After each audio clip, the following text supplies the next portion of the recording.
Un frisson parcourt le monde. L'Alaska, terre de glace éternelle, devient le théâtre d'un bras de fer diplomatique sans précédent. C'est ici que se joue le destin de notre époque. Un avenir incertain suspendu à chaque mot, à chaque décision.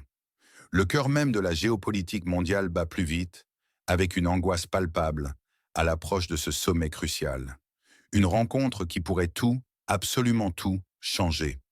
Votre perception du monde ne sera plus la même après ce que vous allez entendre. Préparez-vous à une plongée profonde, une immersion totale au cœur des secrets les mieux gardés. Une confrontation historique se profile, prête à redessiner les cartes du pouvoir. La tension est électrique. Scott Ritter, l'ancien inspecteur des Nations Unies, est de retour à Moscou. Ce n'est pas une simple visite de courtoisie.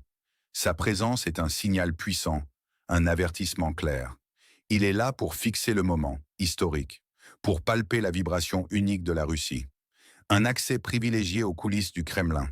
Cela suggère une préparation méticuleuse, une manœuvre d'envergure soigneusement orchestrée. Vladimir Poutine, le leader russe, se dirige personnellement vers l'Alaska. Il y rencontre Donald Trump. Mais attention, ce n'est pas avec un drapeau blanc qu'il se présente. Absolument pas. Poutine arrive avec un ordre du jour des plus rigoureux. Imaginez l'audace, la détermination affichée. Pendant ce temps, Trump a réussi à orchestrer ce que certains décrivent comme un véritable miracle diplomatique. Un coup de maître inattendu. L'administration Biden, elle, a lamentablement échoué. Elle n'a même pas pu réchauffer le protocole pour un simple dialogue. Elle a été paralysée par l'inertie. Trump a agi là où l'Amérique officielle a stagné. Des mois de préparation minutieuse ont précédé ce rendez-vous. Un travail presque en filigrane, discret mais implacable. Le Kremlin a bâti une plateforme diplomatique d'une solidité inébranlable. Ce n'est pas une structure éphémère en polystyrène. C'est du béton armé, conçu pour résister à toutes les pressions, à tous les chocs. Et la pression est immense. Le traité de réduction des armements stratégiques, le SNV3, arrive à échéance, le 4 février de l'année prochaine. Une date fatidique.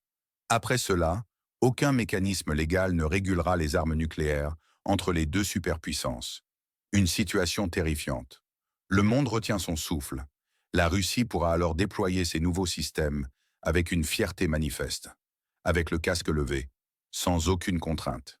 La visite inattendue de Steve Witkoff, un représentant spécial de Trump, à Moscou a été le catalyseur, le point de bifurcation décisif. Elle a déclenché l'invitation officielle en Alaska. Les analystes occidentaux sont pris de court. Ils sont déconcertés, paniqués, incapables de comprendre. Comment cette manœuvre a-t-elle pu se produire sous leurs yeux? Que signifie cette soudaine et audacieuse initiative russe pour l'équilibre mondial? Où nous regardez-vous en ce moment? Dites-le nous dans les commentaires, votre perspective unique est essentielle pour notre analyse. Cela compte vraiment, et c'est grave. Pourquoi? Parce que l'Europe est déjà totalement hors jeu. C'est une vérité dérangeante qu'on tente de vous cacher. Bruxelles, Paris, Berlin, ils sont passifs. Ils sont devenus une vieille dame, essoufflée. Ce n'est pas une médiatrice utile, mais un frein permanent à toute avancée. Ces élites européennes craignent d'être laissées à la porte des décisions capitales. Elles sont réduites à de la simple décoration géopolitique. Une humiliation cuisante pour ceux qui se voulaient au centre du monde. Une simple masse géopolitique. Sans poids ni influence. Le président du pays connu, cette nation voisine de la Russie, rêve juste d'être simplement assis à côté lors des discussions. Il n'est qu'un objet de négociation, pas un sujet actif, une marionnette entre les mains des grands. Sa situation est au cœur du conflit. Pourtant, il est exclu des discussions directes entre Washington et Moscou. La situation est explosive. Elle frappe directement votre quotidien, votre portefeuille, votre sécurité la plus fondamentale.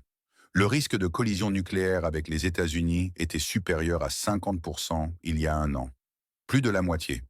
Imaginez cette menace imminente. C'est une réalité glaçante. Pas une blague pour les titres de journaux sensationnels. C'est un avertissement clair d'une apocalypse potentielle. Et maintenant, cette rencontre en Alaska. Le sommet est présenté comme une tentative désespérée de désescalade. Mais à quel prix? À quelles conditions la Russie exigera-t-elle la paix? Quelles seront les concessions imposées? Qu'en pensez-vous de cette situation critique? Partagez votre opinion. Il est capital d'en discuter en commentaire pour comprendre les enjeux réels. Vladimir Poutine est le stratège implacable de cette partie d'échecs mondiale. Il est le joueur qui dicte les règles. Il ne m'en dit rien. Il va chercher ce qui lui est dû, ce qui lui revient de droit. Il porte des ultimatums clairs et nets, pas des concessions vaines ou des compromis boiteux. Sa préparation est presque en filigrane, invisible mais omniprésente, précise. Sa position est dure, claire, sans le moindre sentiment personnel, un froid calcul, une logique implacable. Les Américains et les Européens, eux, aiment arriver avec un sourire et repartir avec du chantage.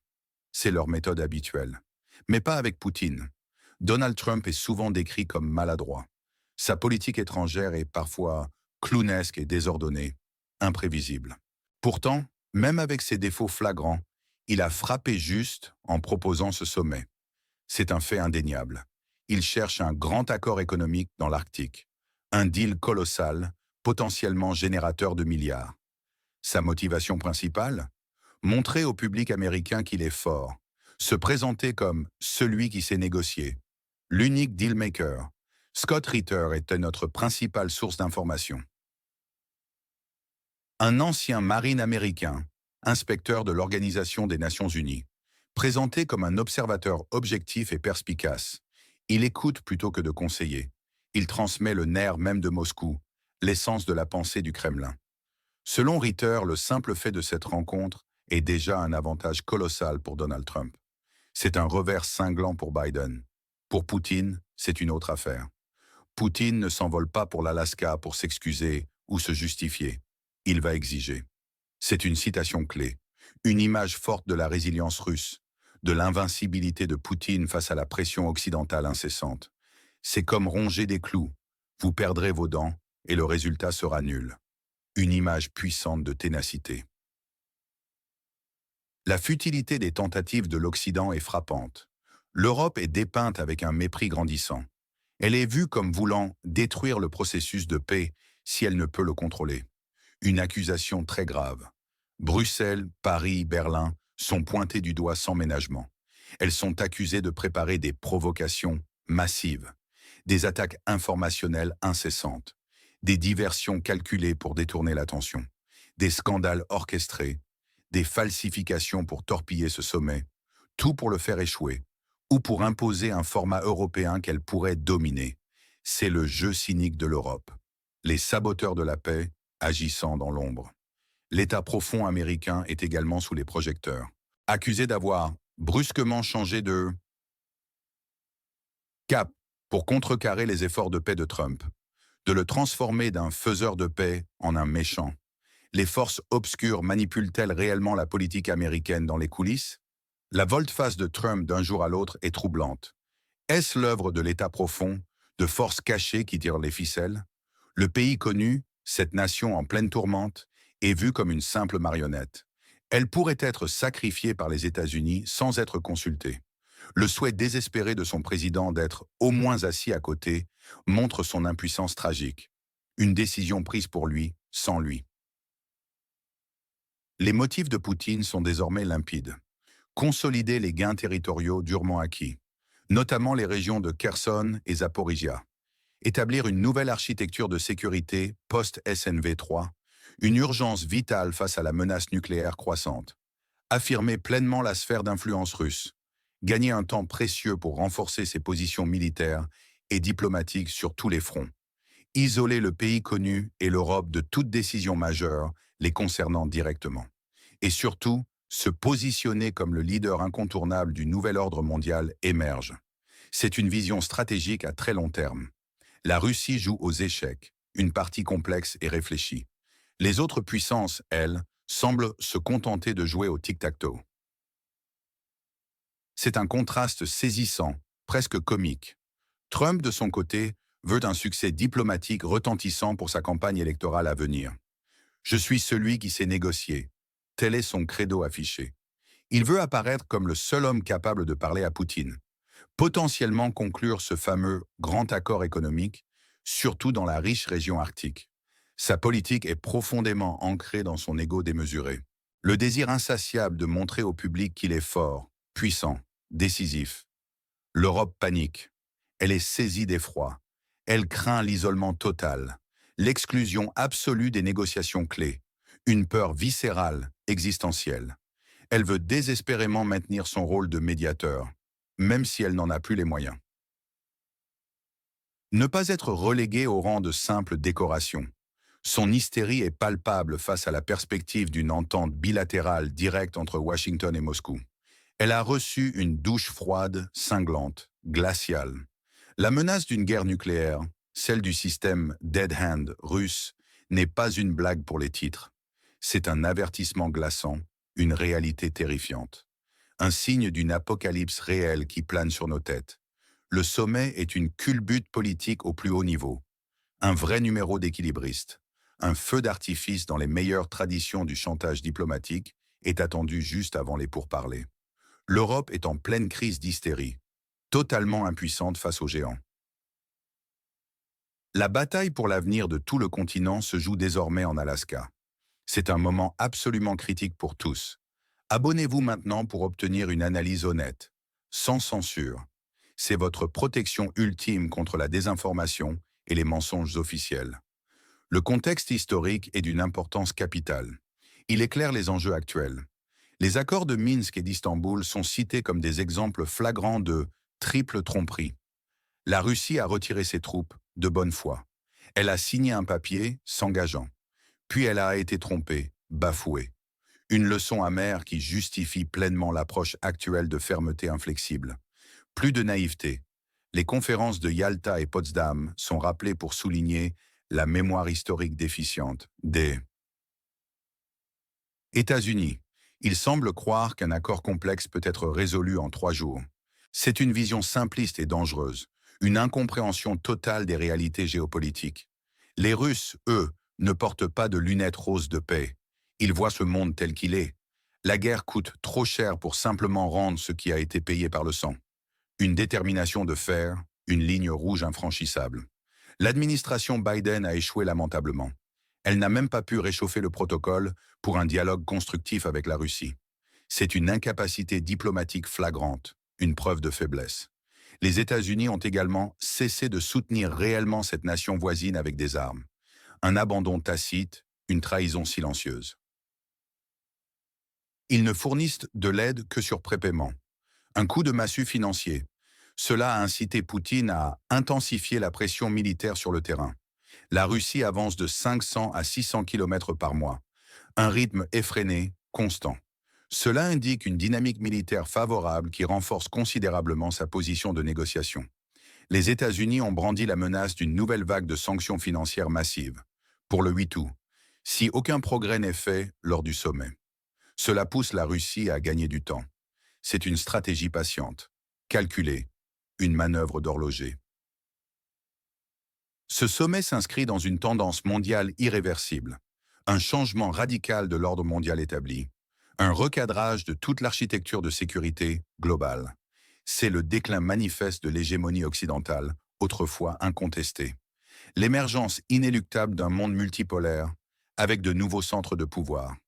Poutine a soigneusement coordonné ses positions avec les leaders des BRICS, juste avant le sommet. Cela démontre la solidification d'une alliance alternative puissante. Un bloc de puissance économique et militaire face à l'Occident. Sa préférence pour un format bilatéral pur défie directement les traditions diplomatiques occidentales. Les coalitions, les formats multilatéraux, l'unité affichée de l'Occident. Tout cela est remis en question, dynamité par la stratégie russe. Où que vous soyez, de quelle ville nous regardez-vous? Votre perspective est précieuse pour nous. Elle aide à construire une vision globale. Plusieurs scénarios critiques se dessinent à l'horizon. Chacun lourd de conséquences. Le premier est le triomphe russe total. Poutine dicte ses conditions sans appel. Démilitarisation complète. Statut neutre pour la nation voisine. Reconnaissance pleine et entière des territoires acquis, sans contestation. Il obtient un accord historique sur la stabilité stratégique et de grands accords économiques majeurs, notamment dans l'Arctique. L'Europe et le pays connu sont totalement marginalisés, réduits au silence. La Russie consolide ses gains sans un coup de feu supplémentaire. Elle gagne un temps précieux pour asseoir sa puissance. C'est le meilleur scénario absolu pour la Russie. Le deuxième est l'apocalypse évitée. Le sommet aboutit à des pauses humanitaires temporaires et fragiles, ou à un cessez-le-feu aérien limité. Mais surtout, il ouvre un canal direct, permanent de dialogue entre les superpuissances. Cela réduit drastiquement le risque de collision nucléaire. Cela sème une discorde profonde entre la nation voisine et l'Occident, brisant leur unité. C'est une victoire tactique russe probable, un pas vers le nouvel ordre. Le troisième, l'échec hystérique. Les provocations européennes s'intensifient, devenant incontrôlables. Les résistances internes américaines freinent toute avancée, paralysant les négociations. Le sommet échoue lamentablement, exacerbant les tensions mondiales à un niveau jamais vu. La division occidentale est plus forte que jamais. Le risque nucléaire reste désespérément élevé. C'est le pire scénario pour l'Occident, mais aussi le plus dangereux pour la planète entière. Enfin, le quatrième, le grand marché. Trump, cherchant désespérément un accord du siècle, accepte des conditions russes importantes. Cela inclut des concessions territoriales indirectes, voire directes, pour la nation voisine, en échange d'un accord économique majeur en Arctique. Le monde est sous le choc face à cette trahison de l'Occident. C'est un scénario inattendu, mais hautement souhaitable pour la Russie. La Russie joue à long terme, sans hystérie, sans gain immédiat, avec un sang-froid impressionnant. Comme un joueur de poker professionnel, une maîtrise totale de la situation. Qui sont les gagnants de cette partie mondiale? La Russie, sans aucun doute. Consolidation des gains, reconnaissance de sa sphère d'influence, affaiblissement stratégique calculé de l'Occident. Vladimir Poutine est héroïsé par les siens, le maître stratège, l'architecte du nouveau monde, un leader inébranlable. Donald Trump peut se présenter comme le seul capable de négocier la paix, de faire des deals majeurs et inespérés. Un atout politique colossal. Qui sont les perdants? L'Europe, marginalisée, humiliée, effrayée par son impuissance manifeste. Le pays connu, sacrifié, ignoré, perdant des territoires cruciaux et son statut. L'administration Biden, totalement mise en échec. Le collectif occidental. Son unité est brisée en 1000 morceaux. Sa politique de pression s'effondre comme un château de cartes face à un vent violent. C'est une débâcle retentissante. Que faut-il retenir de ces développements capitaux? Poutine ne ronge pas les clous. Sa détermination est inébranlable, sa volonté de faire. La mémoire historique des États-Unis est à la traîne, incapable d'apprendre des erreurs passées. Ils ont oublié les leçons de Yalta et Potsdam. Le président de cette nation voisine rêve simplement d'être assis à côté. Un symbole poignant de son impuissance tragique. Les élites occidentales ont reçu une douche froide glaciale, les réveillant brutalement. Les Russes ne portent pas de lunettes roses de paix. Ils voient sa réalité en face. La guerre coûte trop cher pour simplement rendre. Ce qui a été payé par le sang. Une ligne rouge claire et non négociable. Le Deep State américain a soudainement viré dans une autre direction. Un complot silencieux qui sape les efforts de paix. Les menaces d'attaque sur les infrastructures critiques. Les fuites orchestrées. Les scandales montés de toutes pièces. Toutes ces tactiques européennes pour perturber le sommet. La chorégraphie des sanctions américaines n'est qu'une tentative frontale de faire plier Poutine. Un chantage diplomatique flamboyant, mais vain. C'est le jeu d'échecs de Poutine contre le tic-tac-toe naïf des autres. Une illustration parfaite de la disproportion des forces stratégiques. Le scénario de la nation voisine renonçant temporairement à des territoires encore non contrôlés par la Russie. C'est le moment d'extension du terrain de jeu pour Moscou. La Russie joue à long terme. Elle est calme, elle est méthodique, elle est prête à toutes les éventualités, et elle avance. La question est donc, ce sommet marquera-t-il la fin de l'hégémonie occidentale ou un simple répit avant la tempête finale? Abonnez-vous à la chaîne. Nous sommes le média le plus honnête, non financé. Nous partageons les faits. Nous disons la vérité. Nous n'acceptons pas d'argent des propagandistes. Notre existence dépend de vos vues et de votre soutien. Ne manquez aucune mise à jour. Appuyez sur la cloche. Laissez votre opinion